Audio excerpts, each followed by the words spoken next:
북저널리즘 위크엔드 시작합니다. 현재를 해설하고 미래를 전망하는 소식을 살펴보는 위크엔드. 이번 이슈는 김혜림 에디터가 준비했습니다. 오늘 어떤 이슈 준비해 주셨나요? 네, 오늘은 중국의 자동차 기업 이야기를 준비했는데요. 비아디라고 이제 요즘 너무 핫하죠. 그렇죠. 네, 비아디 이야기를 준비했어요. 이게 저희가 마침 공교롭게도 오늘 네. 이제 비아디와 관련된 책을 네. 인쇄를 막 넘겼잖아요. 그쵸. 이제 일주일 뒤쯤이면 이제 서점에 막 뿌려지고 있을 텐데 오늘 또 굉장히 이제 큰 기사가 하나 났어요. 네네. 네, 이 세계 최대의 전기차 제조사인 비아디가 작년 한 해 동안 엄청난 영업이익을 냈다는 기사가 나왔는데요. 한화 5조 원이 넘었다고 해요. 그 홍콩과 선전거래소에 제출한 보고에 따르면 작년 영업이익이 300억 4천만 위안으로 2022년 대비 80.72% 증가했다고 합니다. 총 수입은 6,023억 위안이었는데요. 이게 2022년보다 42.04% 늘었다고 해요. 엄청나게 성장을 한 건데 네. 이게 자동차 대수로 치면 얼마나 판매를 한 건가요? 네, 이 뭐 전기차, 수소차, 하이브리드 차, 이 신에너지 차를 총 포함해서 302만 대를 팔았다고 해요. 라이벌로 평가받는 테슬라가 182만 대를 팔았거든요. 이것도 테슬라도 37%나 증가한 건데 이거를 거의 2배 가량이나 웃도는 수치죠.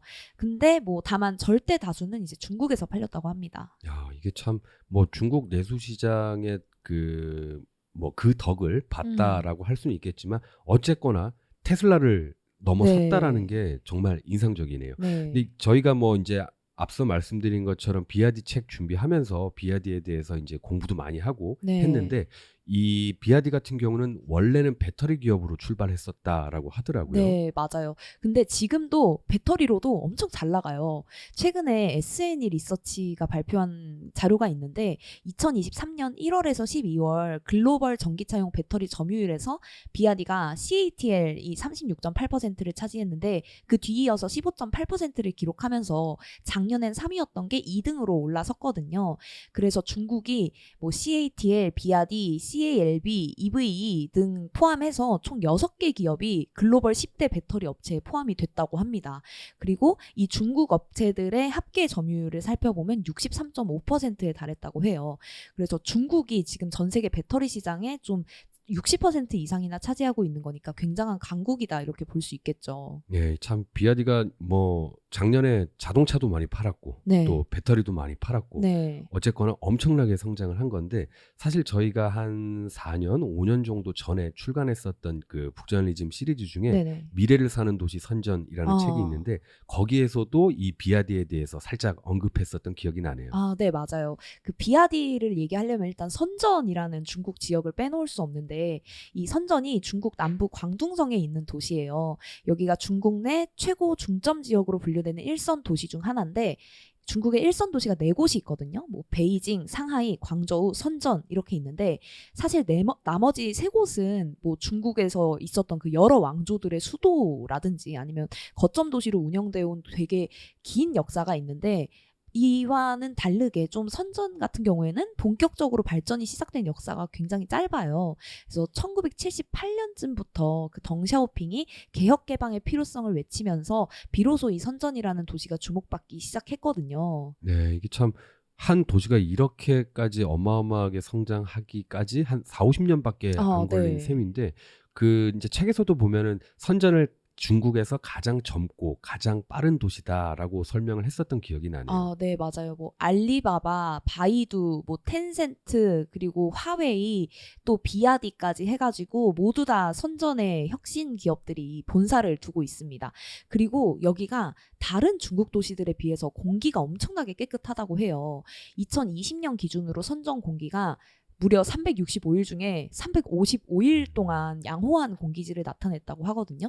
그게 바로 그 선전을 가득 채우고 있는 신에너지 차량 덕분이다. 이런 분석이 많습니다. 예, 저희가 뭐 막연하게 중국의 어떤 공기질을 네. 떠올릴 때는 막 뿌연 어떤 그렇죠. 스모그. 그렇죠. 그게 네. 제일 먼저 떠오르는데 선전 같은 경우에는 어떻게 보면 뭐 우리나라보다도 훨씬 더 공기질이 좋겠네요. 365일 중에 열흘 빼고 공기질이 좋았다면요. 맞아요. 그런데 이게 신에너지 차량 덕분이었다면 당연히 비아디가 되니까 좀 크게 기여를 했겠네요. 네, 맞아요. 그래서 중국에서 좀 지금 가장 주목받는 도시에서 또 가장 주목받는 기업으로 떠오르고 있는 이 비아디에 대해서 오늘 좀 알아보면 좋을 것 같아서 이슈를 준비했는데요.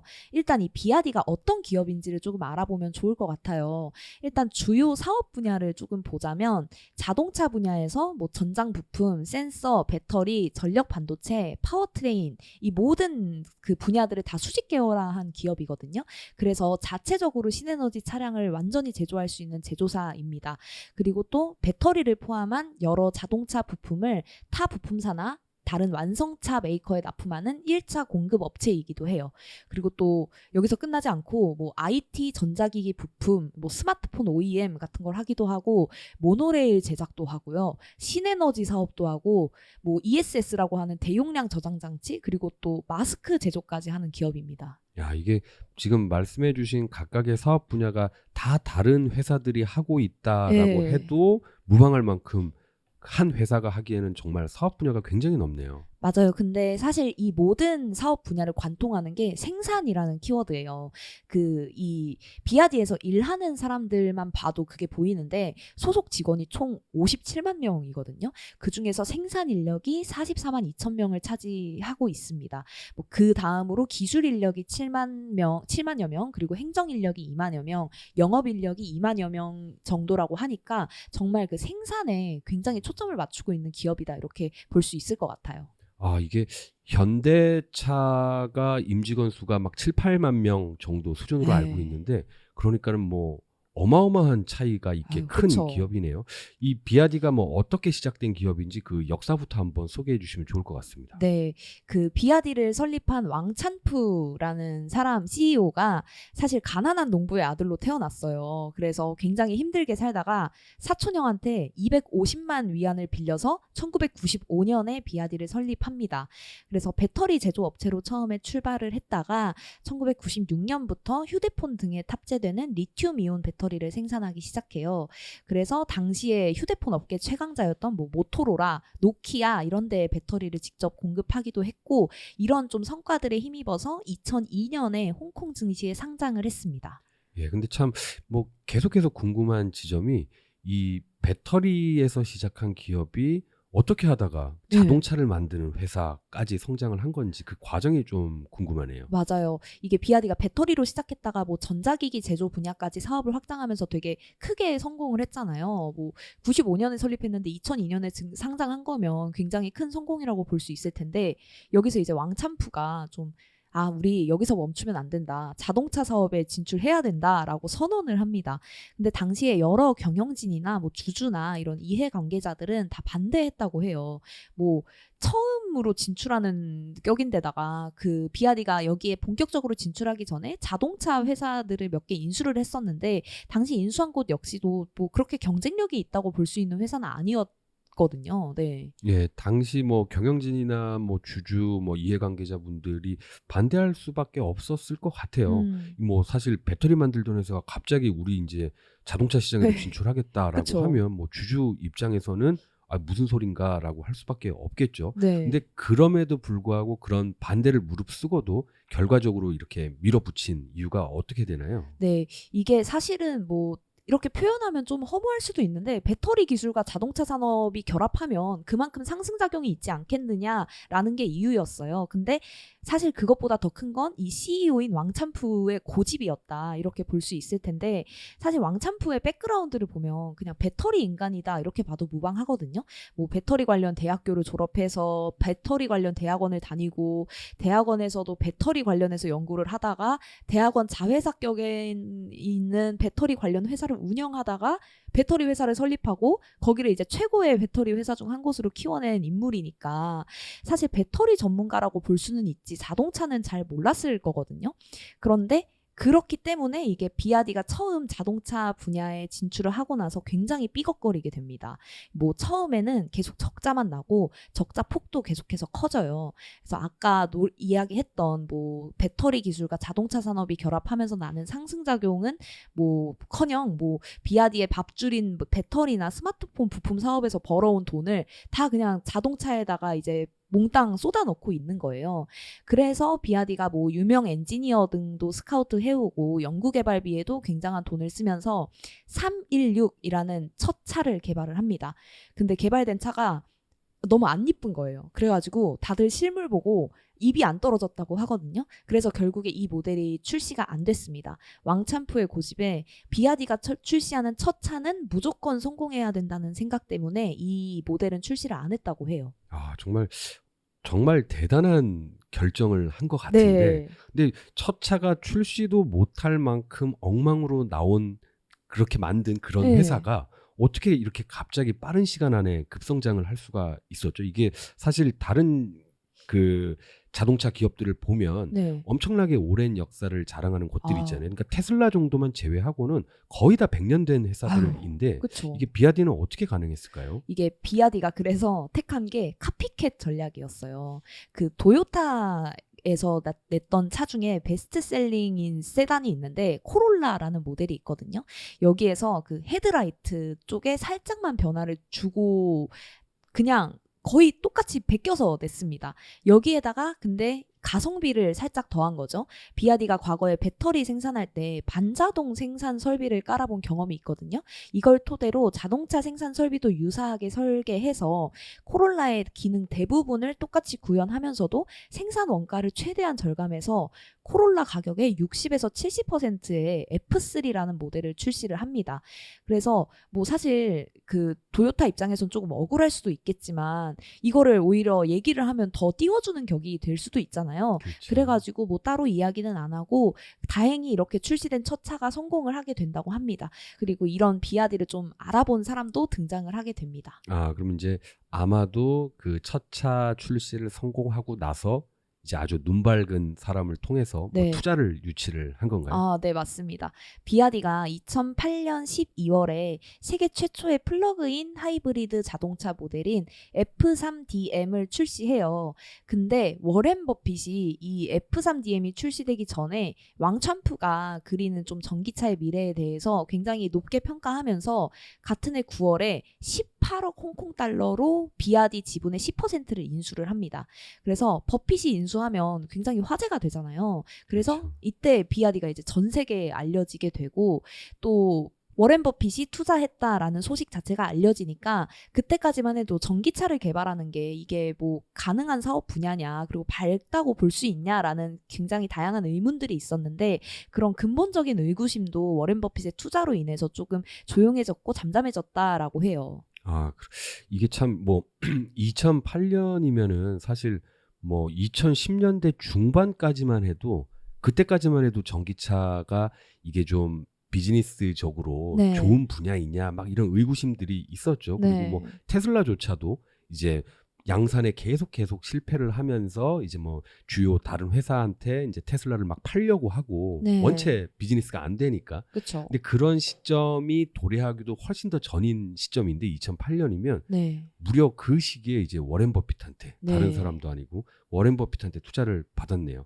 뭐 당연히 그 이후로 이제 승승장구할 만했다라는 생각이 드는데 근데 그래도 또 계속해서 드는 궁금증 중에 하나는 어쨌거나 뭐 중국 국내에서 이제 내수 시장에서 잘 하고 있는 건 알겠는데 그래도 어떻게 테슬라를 네. 앞지를 수 있었는지 네. 뭐 이 정도면 정말 테슬라가 좀 긴장을 해야 하는 거 아닌가 하는 생각도 드네요. 맞아요. 지금까지 그 비아디의 한계로 꼽혔던 게 내수 판매가 대부분이었다라는 지점이었는데 최근에 비아디가 또 해외 진출에 역량을 집중하고 있어요. 올해 태국에서 첫 현지 생산을 시작한다고 하고 또 브라질, 헝가리, 멕시코 등에서도 완성차 생산 시설 확보를 추진 중이면서 좀 해외 쪽으로 많이 이제 퍼뜨리려고 하는 중입니다. 이제 뭐 좀 있으면 우리나라에서도 볼 수 있겠네요. 네, 맞아요. 지금 비아디가 충북 신공장에서 뭐 리튬 인산철 LFP 배터리라고 하죠. LFP 배터리 전기차의 반조립, 부분 조립 생산을 고려하는 것으로 알려졌어요.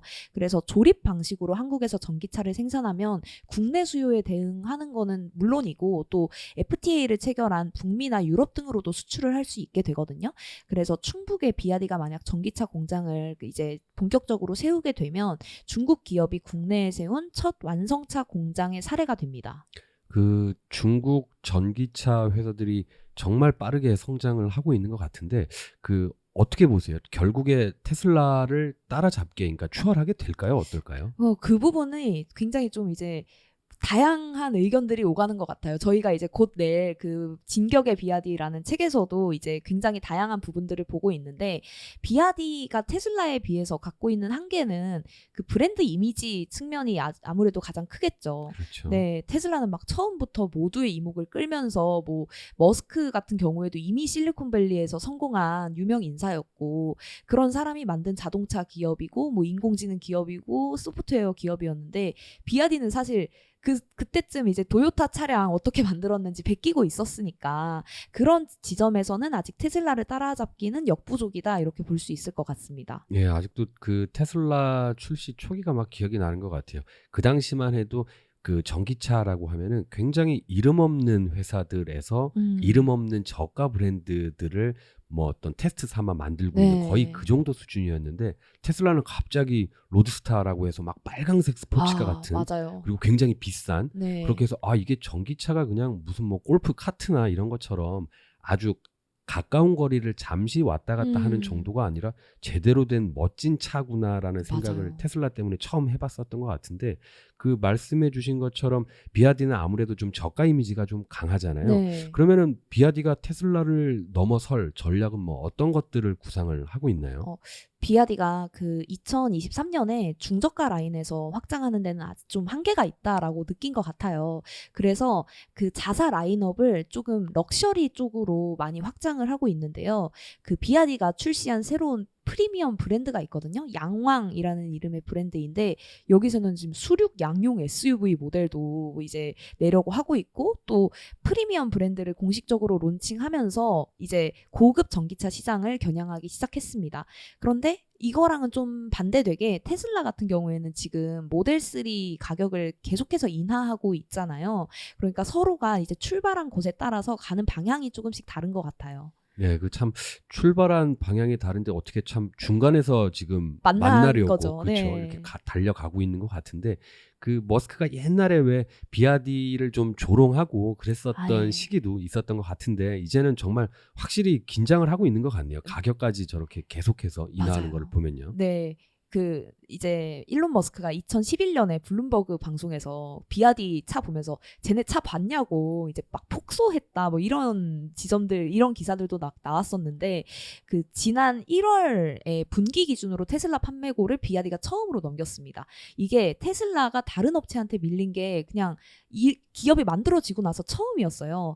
그래서 당시에 비아디가 테슬라를 추월한 게 아니냐라는 소셜 미디어 글들이 막 올라왔었는데, 그 일론 머스크가 살짝 발끈을 했나 봐요. 발끈해서 그 X에다가 테슬라는 많은 사람한테 자동차 기업으로 보이지만 실은 인공지능과 로봇 기업이다, 이렇게 좀 변호를 했습니다. 네. 네, 이게 참 뭐 예전에는 그렇게 비웃다가 이제는 어떻게 보면 변명 아닌 변명까지 막 해야 하는 네. 그런 상황이 참 뭐랄까요? 참 격세지감이 느껴진다라고 네. 할까요? 정말 그 정도로 좀 태도가 좀 바뀐 것 같은데 이게 또 하나 저희가 살펴볼 만한 게 그 비아디 같은 경우에는 기본적으로 중국 기업이니까 네. 당연히 또 중국 정부가 전기차에 막 지금 엄청난 뭐 그 지원을 해주고 있잖아요. 네. 그걸 고려하면 비아디는 지금보다도 점점 또 더 커지지 않을까라는 생각도 들고요. 네, 맞아요. 중국 정부가 없었다면 사실 비아디가 이렇게까지 커질 수 없었다라는 분석이 지배적인데, 중국이 2009년부터 전기차 업체에 본격적으로 지원을 시작해요.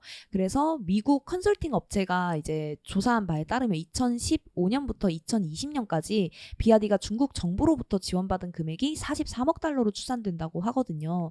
그래서 뭐 사실 중국이 왜 이렇게까지 전기차에 힘을 들이냐에는 굉장히 다양한 요소들이 있겠지만, 일단 아까 우리가 100년 전에 이제 시작된 곳들이 그런 뭐 자동차를 만들고 뭐 내연기관을 굉장히 많이 발전시켜 왔잖아요. 그런데 사실 중국 같은 경우에는 100년 동안 그 지속적인 R&D를 통해서 이런 내연기관을 만들어 온 곳을 단기간에 쫓아갈 수는 없겠죠.